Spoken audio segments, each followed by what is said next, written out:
جو ہے عزیز قریب بھی نہیں تھا، اس واسطے یہاں پر ہے، سمجھا ہے؟ اور عورت کا ویسے تنہا رہنا جو ہے یہ فتنہ کا سبب ہو سکتا ہے، اس کی وجہ سے اس سے اعتراض کرنا چاہیے طریق کا، لیکن فی نفسی ہی جو عورت کے سونے مرد کے سونے کا حکم ہے وہی عورت کا حکم ہے. جی باب نوم الرجال في المسجد. وقال ابو قلابة عن انس بن مالك قدم رهط من عفن على النبي صلى الله عليه وسلم وكانوا في الصفة. وقال عبد الرحمن بن ابي بكر رضي الله تعالى عنه كان اصحاب الصفة الفقراء. وبه قال بات اور بھی سمجھ لینا کہ یہ جو خاتون جن کا ذکر آیا ہے کہ ان کا چھوٹی مسجد میں تھی، تو ظاہر ہے کہ عین مسجد میں نہیں بلکہ مسجد کے بنا میں احاطے میں ہوگی، اور احاطے کا وہ حکم نہیں ہے جو مسجد کا ہے. اسی طرح جو یہاں پر امام بخاری ثابت کرنا چاہ رہے ہیں کہ مردوں کا بھی سونا جائے گا مسجد میں، تو ابو قلابہ کی روایت کی جانب سے کہ ایک راہب آیا تھا عقل کا، یعنی وہ اورنجی نبی کریم صلی اللہ علیہ وسلم کے پاس، اور وہ صفے میں رہتے تھے، شروع میں صفے میں رکھا تھا. تو بتانا چاہتے ہیں کہ صفے میں لوگ جو رہتے تھے وہ وہیں پر سوتے بھی تھے، اور صفہ مسجد میں تھا تو مسجد میں سونا چاہیے ہوگی. ارے سمجھو، تو اس کے دو جواب ہیں. ایک یہ کہ صفہ جو ہے وہ مسجد کا حصہ نہیں تھا، مسجد کے احاطے میں تھا. دوسرا یہ بھی ہو سکتا ہے کہ جیسا میں نے اکثر جس کا کوئی گھر کرنا ہو ان کے لیے سونے کی گنجائش ہے. وقال رحمہ بکر رضی اللہ عنہ کان اصحاب الصفۃ الفقراء. جی وبه قال حدثنا مسدد قال حدثنا يحيى عن عبيد الله قال حدثني نافع قال اخبرني عبد الله بن عمر رضي الله تعالى عنهما انه كان ينام وهو شاب اغضب لا اهل له في مسجد النبي صلى الله عليه وسلم. اب اس میں قرات لا اهل له عبداللہ بن عمر کی کو گھر والے وہاں پر تھے، کوئی گھر نہیں تھا، اس واسطے مسجد میں سوتے تھے. جی وبه قال حدثنا قتيبة بن سعيد قال حدثنا عبد العزيز بن ابي حازم عن ابي حازم عن سهل بن سعد قال جاء رسول الله رضي الله تعالى عنه وعنهم قال جاء رسول الله صلى الله عليه وسلم بيت فاطمة فلم يجد عليا في البيت فقال أين ابن عمك؟ قالت كان بيني وبينه شيء فغاضبني فخرج فلم يقل عندي. فقال رسول الله صلى الله عليه وسلم لإنسان انظر أين هو؟ فجاء فقال يا رسول الله هو في المسجد راكد. فجاء رسول الله صلى الله عليه وسلم وهو مستجع قد سقط رداؤه عن شقه وأصابه تراب. فجعل رسول الله صلى الله عليه وسلم يمسحه عنه ويقول قم أبا تراب قم أبا تراب. حضرت صالح مصعب رضی اللہ عنہ فرماتے ہیں کہ رسول کریم صلی اللہ علیہ وسلم ایک مرتبہ فاطمہ کے گھر میں تشریف لائے تو وہاں تعلیم کو نہیں پایا گھر میں، تو آپ نے فرمایا کہ این ابن عمک. حضرت فاطمہ کو پوچھا کہاں ہے بھائی تمہارے چچا کے بیٹے؟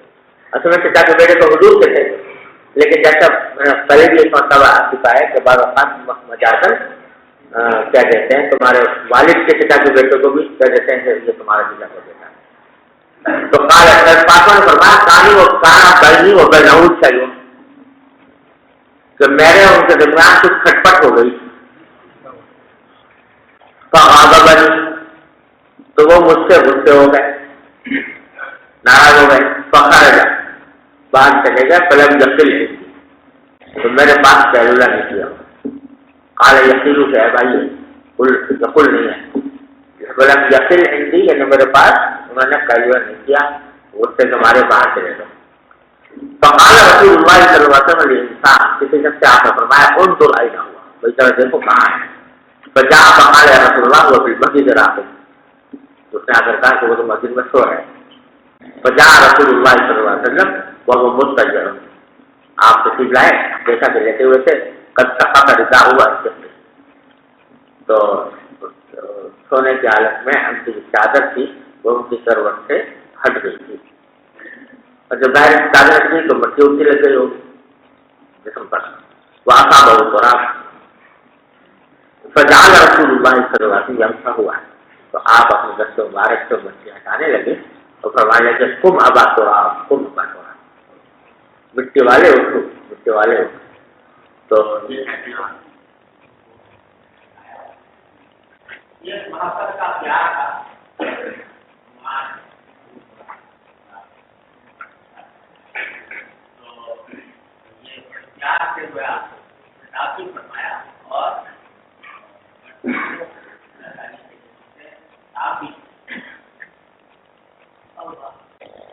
اجتماع بخاری سے جاری کرتے ہیں کہ کہیں سو رہے ہیں آپ معلومات ہونا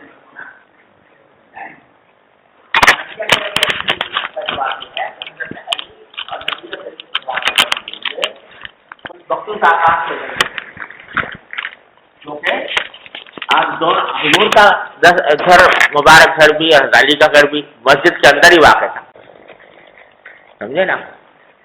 اور یہاں تک آپ نے ارشاد فرمایا تھا کہ لا یجنب فی ھذا المسجد احد غیری وغیرہ کا، کہ اس مسجد میں میرے اور تمہارے سوا کسی کے لیے جنابت کی حالت میں رہنا جائز نہیں، کیونکہ رہتی تو وہاں اس واسطے جنابت کی حالت بھی پیش آ جاتی تھی تو حضرت علی کو یہ بھی خصوصیت حاصل تھی. تو اس واسطے اگر وہ سو گئے اور ان کو منع نہیں فرمایا تو اس سے دوسرے لوگوں کے سونے پر استدلال نہیں. جی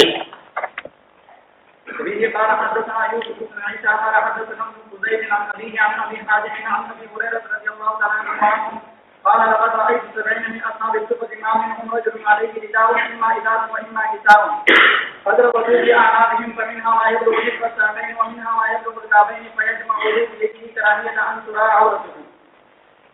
رضی اللہ تعالیٰ عنہ اجمعین. اب یہاں لانے کا مقصد صرف یہ ہے کہ اصحاب صفہ تھے، صفے میں رہتے تھے، مسجد کا حصہ تھا، وہیں سوتے تھے، لہذا ان سے مسجد میں سونے پر استدلال کر رہے ہیں ہم بخاری. جواب پہلے عرض کر چکا ہوں. جی باب الصلاة إذا قدم من سفر. وقال كعب بن مالك رضي الله تعالى عنه كان النبي صلى الله عليه وسلم إذا قدم من سفر بدأ بالمسجد فصلى فيه.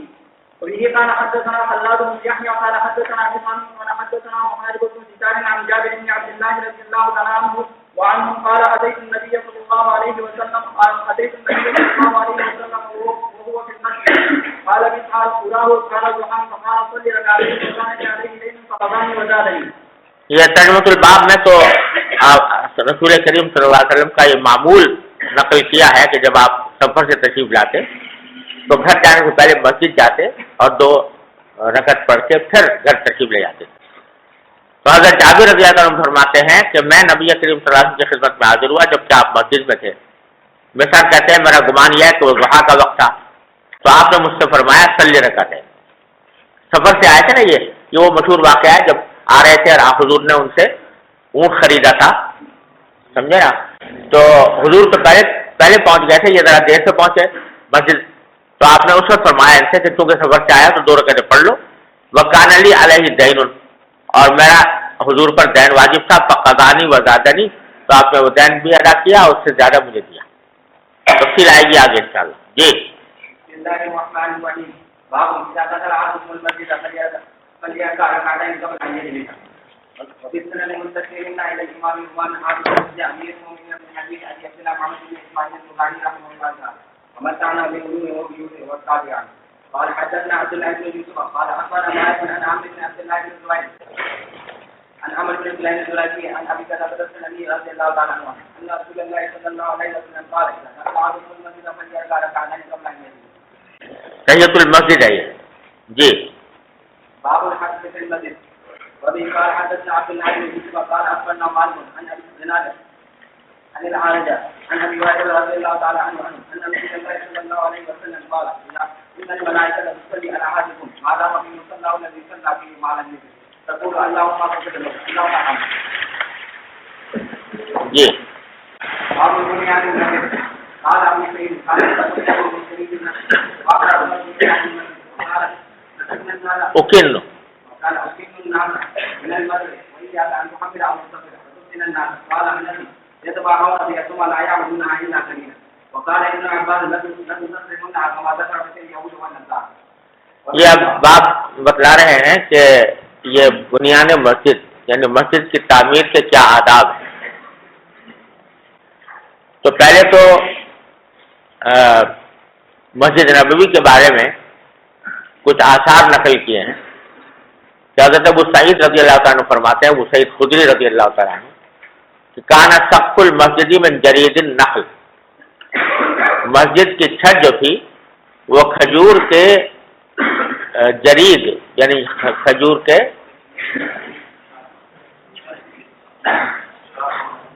شہتیروں سے بنی ہوئی تھی، یعنی پکی چھت نہیں تھی بلکہ کھجور کے شاخوں سے وہ چھت بنا دی گئی تھی.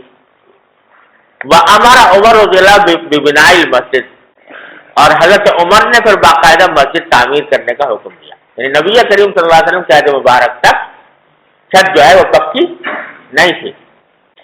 حضرت فاروق اعظم رضی اللہ عنہ کا جب زمانہ آیا تو انہوں نے جو ہے اس کو پکا بنایا.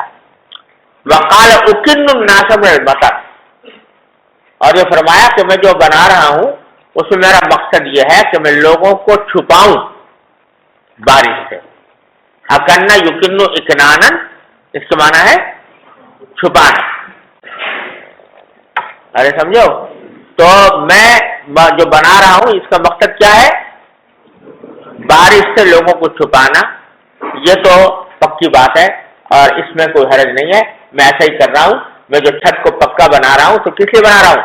تاکہ لوگوں کو دھوپ بارش وغیرہ سے بچاؤں. وَإِيَّاكَ أَن تُحَمِّرَ أَوْ تُصَفِّرَ فَتَفْتِنَ النَّاسَ،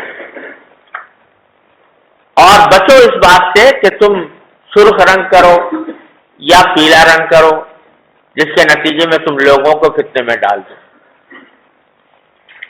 مطلب کہنے کا یہ ہے کہ اس کے اندر مسجد میں اس طرح تعمیر کرنا، پکی تعمیر کرنا جس کے ذریعے لوگوں کو بارش سے، دھوپ سے، موسم کے اثرات سے بچایا جا سکے. یہ تو ٹھیک ہے، لیکن اس میں بلا ضرورت نقش و نگار زیادہ بنانا، اس کو فرما رہے ہیں کہ اس سے بچو. ایاک ان تحمر او تصفر وتفتن الناس، کہ کہیں تم ایسا نہ ہو کہ لوگوں کو فتنے میں ڈال دو. کیونکہ جب نقش و نگار بنیں گے مسجد میں اور آدمی نماز پڑھ رہا ہوگا تو اس کا ذہن جو ہے وہ نقش و نگار میں الجھنے کا اندیشہ ہے. پھر حضرت انس کا قول نقل کیا کہ تباہون بہا ثم لا یامرونها الا قلیلا. حضرت انس فرماتے ہیں کہ لوگ ایک دوسرے پر مفاخرت تو کرتے ہیں مسجد بنانے کے سلسلے میں. تباہا یا تباہین، اس کے بارے میں ایک دوسرے سے کے اوپر فخر کرنا کہ میں نے ایسی مسجد بنائی، میں نے ایسی مسجد بنائی. یہ تباہون، ایک دوسرے سے کیا کرتے ہیں؟ فخر کرتے ہیں. ثم لا یامرونها الا قلیلا، پھر اس کو آباد نہیں کرتے مگر بہت کم.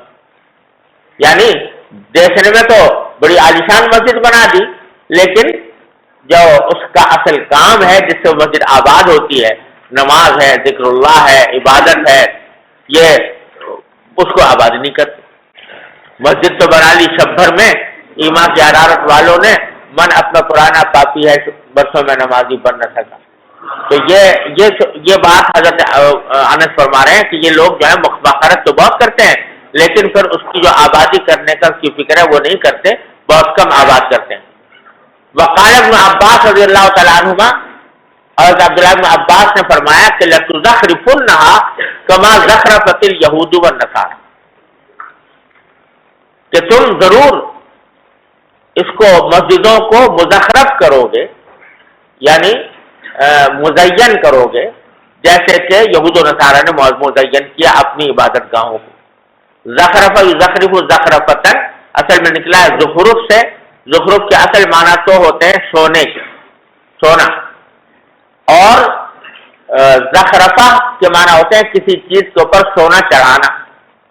اور کیونکہ سونا چڑھایا جاتا ہے زیب و زینت کے لیے، لہذا مطلق زیب و زینت کے معنی میں بھی یہ لفظ استعمال ہونے لگا. تو حضرت عبداللہ بن عباس فرما رہے ہیں کہ ایک وقت ایسا آئے گا کہ تم لوگ بھی خوب مزین کیا کرو گے مسجدوں کو، جیسے کہ یہود و نصارہ نے کی تھی اپنی عبادت گاہیں، لیکن جو روح ہے وہ نکل جائے گی اس میں سے. اللہ تعالیٰ حفاظت فرمائے. یہ بتلانا چاہتے ہیں. ارے سمجھ گئے؟ اس میں اب کلام ہوا ہے فقہاء کرام کا کہ مسجدوں کے اندر نقش و نگار بنانے کی کیا حیثیت.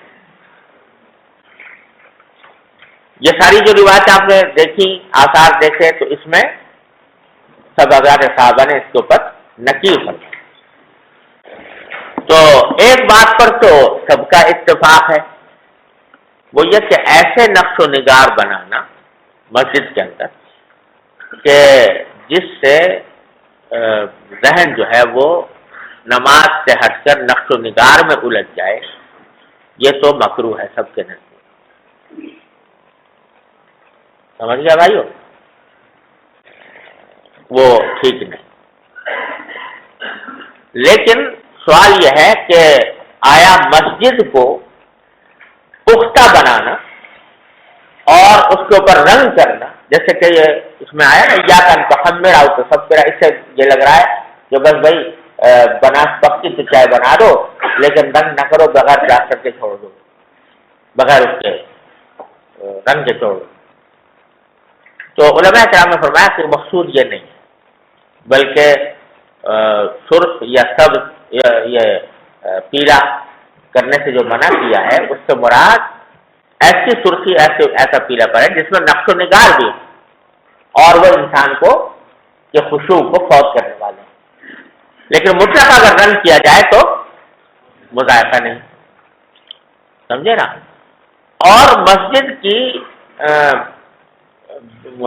بعد میں علماء کرام نے فرمایا کہ مسجد کو کی تعمیر کا معیار اگر اس طرح کا رکھا جائے جس طرح کا محلہ ہے، سمجھے نا، جس معیار پر لوگوں نے اپنے مکان بنائے ہوئے ہیں اسی معیار پر مسجد بھی بنائے تو اس میں کوئی مذائقہ نہیں ہے بلکہ اچھا ہے. یعنی یہ بات پسندیدہ نہیں ہے کہ مکانات تو بنا رکھے ہیں لوگوں نے عالیشان بنگلے اور کوٹھیاں اور محلات اور مسجد میں چھپر ڈال دیا، سمجھے. یہ مسجد کے وقار کے خلاف. لہذا جیسے مکانات ہوں ویسی ہی مسجد کو بنائے، بلکہ مسجد کو کچھ بہتر بنانے کی کوشش کرنی چاہیے کہ اپنے گھروں سے بھی بہتر ہو. تو لیکن اس کی بہتر کرنے کا مطلب یہ نہیں ہے کہ اس کے اندر ایسے نقش و نگار کیے جائیں، ایسی گلکاریاں کی جائیں، ایسی میناکاریاں کی جائیں کہ اس کے نتیجے میں ذہن جو ہے وہ پڑھنے والے کا اس کی طرف لگے. یہ ہے بڑا. چلیے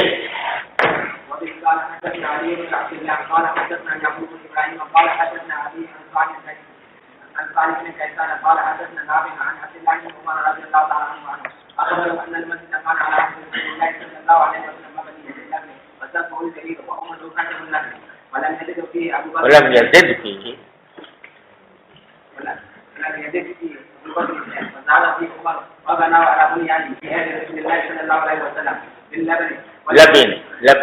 لبن وعاد عمر وكتب ثم غيره عثمان فزاد فيه زيادة كثيرة وبنى جداره بالحجارة المنفوشة والسرسة وجعل عمره بالحجارة المنفوشة وسقفه بالساعد. حضرت عبداللہ بن عمر رضی اللہ تعالیٰ عنہ فرماتے ہیں کہ مسجد جو تھی نبی کریم صلی اللہ علیہ وسلم کے عہد مبارک میں وہ اینٹوں کی بنی ہوئی تھی. لبن کے معنی اینٹ. وسقفہ الجرید، اور چھت جو تھی وہ جرید کی تھی. وعمودہ خشب النخل، اور ستون جو تھے وہ کھجور کے تنوں کے تھے. فلم یزد فیہ ابو بکر رضی اللہ عنہ شیئا، حضرت ابو بکر نے اس میں کوئی اضافہ نہیں کیا. وزاد فیہ عمر، حضرت عمر نے اضافہ کیا. وبناہ علی بنیانہ فی عہد رسول اللہ صلی اللہ علیہ وسلم، اور حضور اکرم صلی اللہ علیہ وسلم کے زمانے میں جو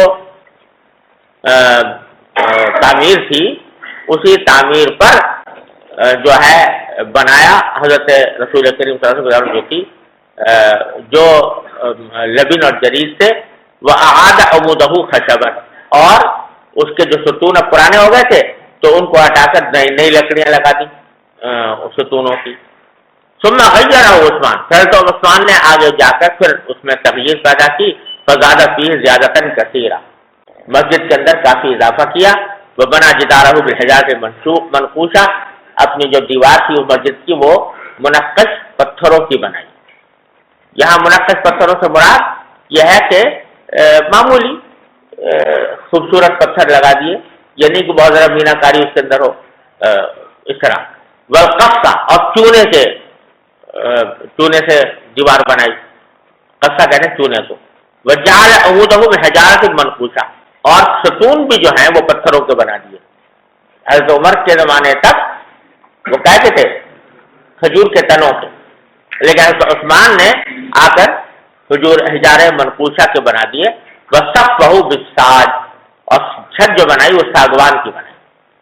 ساگوان اعلیٰ ترین لکڑی ہوتی ہے تو اس کی لکڑی کی چھت بنائی جدید کے بجائے۔ تو اسی سے یہ بات معلوم ہے، سب یہ کام صحابہ کرام کے دور مبارک میں ہوئے، اسی سے وہ نتیجہ نکالا ہے جو میں نے ابھی آپ کے سامنے عرض کیا کہ صحابہ کرام نے اس کو کوئی برا نہیں سمجھا تو عثمان کے اس عمل کو۔ تو مطلب یہ کہ جس معیار سے ہمارے گھر ہیں کم از کم اس معیار کی ہماری مسجد تو ہو، اور اس سے اگر اچھی نہ ہو تو کم از کم اس معیار کی تو ہو۔ تو اس واسطے عثمان نے یہ عمل کیا اور صحابہ کرام کی موجودگی میں کیا، کسی نے اس پر اعتراض نہیں کیا۔ تو صلی اللہ تعالیٰ علیہ وسلم۔